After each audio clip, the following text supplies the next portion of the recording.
You of course know Counter-Strike 1.6, but do you know what happened to Counter-Strike 1.7? Let us find out. When someone says Counter-Strike 1.6, they of course refer to this game on Steam, simply called Counter-Strike, also known as 1.6. But why is it called 1.6? Well, because it was the last big content update that followed after Counter-Strike 1.5, of course.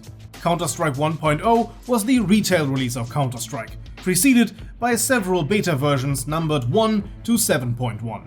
So with every upgrade and content addition, they changed the number, of course. Irregardless of that, 1.6 today is not what 1.6 was when it was released all those years ago. Counter-Strike version 1.6 is by now almost 20 years old. It was released in 2003. Over the course of those years, it has gotten a lot of updates. And the current version number is actually 1.1.27. So why is it still called 1.6? The short answer is 1.7 got cancelled. The detailed answer, 1.7 was to be a major content edition, like 1.6 was to Counter-Strike 1.5. That is when we got new models, maps and guns. Ever since 1.6 was released, there were just a lot of small tweaks and patches here and there that didn't change the game on a fundamental level. To find out about what Counter-Strike 1.7 would have been, we have to take a step back in time and take a look at what Randy was doing in 2002. After a failed attempt by Rogue Entertainment, Valve hired Gearbox Software, of which Randy is the CEO, to take over development on a Counter-Strike single-player title. What one has to understand is that online multiplayer was something not everyone could reliably enjoy back in the early 2000s, so a single-player Counter-Strike was a smart investment. This single-player offshoot of Counter-Strike was Counter-Strike Condition Zero. Nowadays, Condition Zero is seen as that odd Counter-Strike game that is just like 1.6 but looks a bit different and has a strange bot challenge single-player mode. But originally, Counter-Strike and Counter-Strike Condition Zero were meant to be played together, share the same design, map pool and weapons. But don't take my word for it, let's listen to the man himself. Hello there, ESCalation here from the editing room a few weeks later. At this point I was originally telling you that you would have to read subtitles because the old interview that I have was translated into German for the German audience from back in the day. But since in the meantime I did the supercut of Counter-Strike Condition Zero footage, Richter Overtime recorded the voice lines for Randy, so we can listen to Randy himself, just portrayed by Richter Overtime.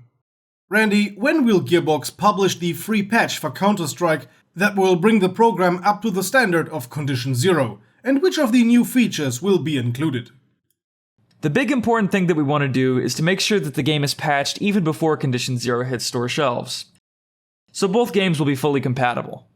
The Counter-Strike players will get several of the new features, the single player, some innovations of the engine. Several graphics and characters will be only available to buyers of Condition Zero. When it comes to the multiplayer, the patched Counter-Strike and Condition Zero will be almost the same game. Not long after this interview came out, Counter-Strike Condition Zero was delayed. Counter-Strike 1.5 came out, Gearbox dropped the development of Condition Zero, and Ritual Entertainment took over. The idea to integrate regular Counter-Strike and Condition Zero remained. And Counter-Strike 1.6 was the first step at closing the bridge between Condition Zero and regular Counter-Strike.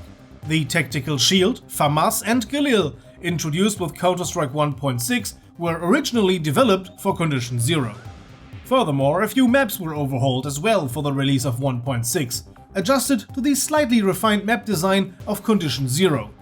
Please note that the vastly redesigned maps that we know from Condition Zero today were not yet done. They were developed by yet another developer, later on Turtle Rock Studios, but we're not talking about them in this video. So back to the early Condition Zero style. You will notice a jump in quality between the 1.5 and 1.6 version of Inferno and Aztec. This is in line with the early design style of Counter-Strike Condition Zero. In an interview from December 2002, Ritual Entertainment stated, "It is safe to say that Condition Zero is a single-player adaptation that doesn't mess too much with what Counter-Strike fans have come to expect. In any case, as of Counter-Strike version 1.7, the underlying game will be merged in terms of the interface and other core enhancements. The new official Condition Zero multiplayer maps are likely to be released to the public over time as well. The interview repeats what Randy Pitchford of Gearbox Software already said months before, that the new models and overhauled effects will stay exclusive to the owners of Condition Zero, but indeed the games are fully compatible in multiplayer. Counter-Strike and CZ will merge together in the engine enhancements, and the new GUI and stuff like that will merge together. And then we'll eventually trickle out the CZ maps that were only available at retail. So there's going to be a little while there where CZ people are only going to be able to play with CZ people on those particular maps, you know. But then for the single player, if you want to play single player CZ and get the enhancements, the weapon and character and texture enhancements and sound enhancements, there's a lot of stuff we're doing, then they've got to buy the product. Yeah. Otherwise they're just going to be playing the new maps with the old assets, and you know that's fine. People are playing right now. It won't detract from the current user base. Mm-hmm. It'll give them maps, this new maps, official maps that a lot of people will be playing, but they're going to be playing with the old assets.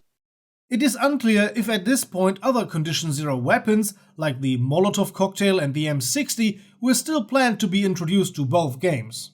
This is however likely, as the icons are still in the game files of both games to this very day. All of these plans obviously never happened. Counter-Strike 1.7, the merging of Condition Zeros and regular Counter-Strike's multiplayer, is something that would have been a good idea, so not to split the game's communities.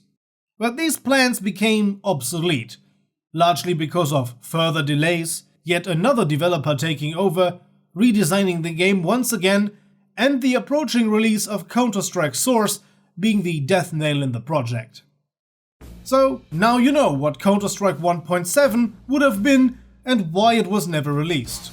And all you get nowadays when you look for Counter-Strike 1.7 on Google are weird fan creations that are a lot of things, but definitely no big improvement.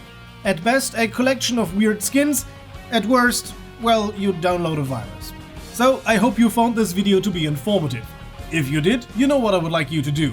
Give the video a like, consider subscribing for future content, and if you absolutely love what we do, why not support us on Patreon, as our supporters there got to see this video well in advance. And this is yet another part that I'm glad to re-record because we got a bunch of new supporters on Patreon. A big thank you to Lone Wolf, Zed Gladys, Wrapped in Glass, Cookie, AX98, Theto, Reval556, Plasma, Tome, Rainbow Flash, Grizzly Via, Strange Module, Cop Fighter, Inter, Charles Third, Sir K, Ram Gilama, Zane, Scorch Warrior, Whiskey, Christoph, MTD, Hub, Leggy Boy, and Daniel. A gigantic thank you to you guys, and to them and to everyone else, thanks for watching. So, see you guys next time. Until then, have a nice day, and as always, goodbye and guten Tag.